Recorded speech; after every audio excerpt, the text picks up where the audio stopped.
Hello everyone, this is a video on Adeline Virginia Woolf and Kate Millet.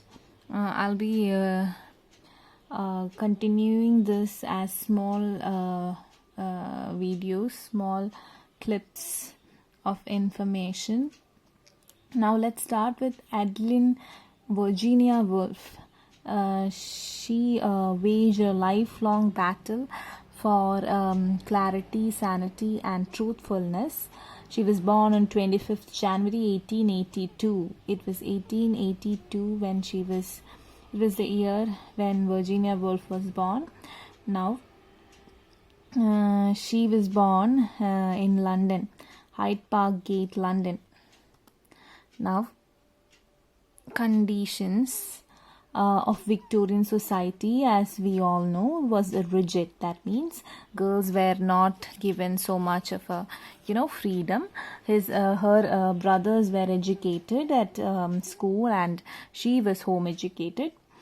Now she was a little bit incalculable, eccentric, prone to accidents. And she studied various languages like maths, French, history, Latin, etc. And she was not fluent in modern languages. Now, her first publication was at the age of 9 in a weekly. The weekly's name is the Hyde Park Gate News. First publication. This is important. The Hyde Park Gate News at the age of 9.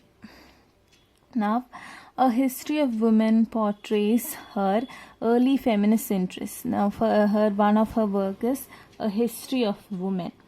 A History of Women. A History of Women portrays her early feminist interests.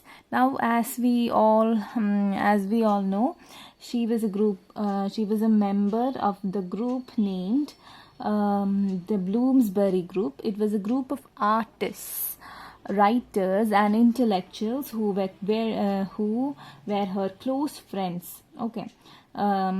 And they disregarded these Victorian rigid conventions. And the group members include Leonard Woolf, then Clive Bell, then Lytton Strachey and Maynard Keynes. And now these group members, Leonard Woolf, then Clive Bell, Lytton Strachey and Maynard,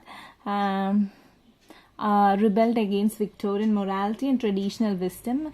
And the most radical aspect of the group was that women took a central and active part in discussion.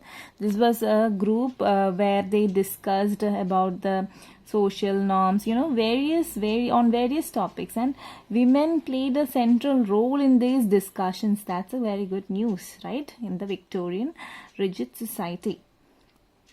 Now, last 2 decades of the 19th centuries, what were the reforms that had happened in the 19th century Victorian society? Important reforms are 1882, that is the Married Women Property Act. The economic emancipation of women happened due to this. 1882 Married Women's Property Act. Though some restrictions were placed for the Victorian women, but they had new opportunities open for them. There was restrictions, but there was opportunities too. And the Married Women's Act was 1882. Economic emancipation of women happened. Married Women Property Act. Property rights for married women.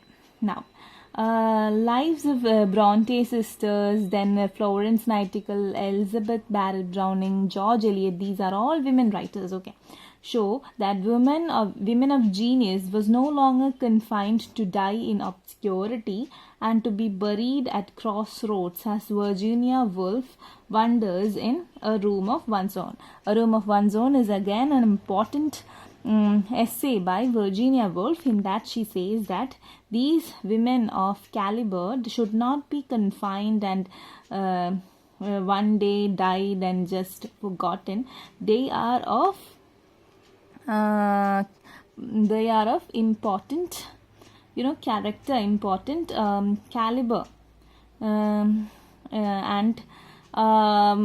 she also wonders in a room of one's own that whether if Shakespeare had a sister had a sister, what should be her future?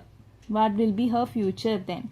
If Shakespeare's sister had the same literary gift as Shakespeare had, if she had a gift for dramatic literature in Elizabethan age, she was that is, our Virginia Woolf wonders like this in the essay A Room of One's Own. That's all. It will be continued. Thank you.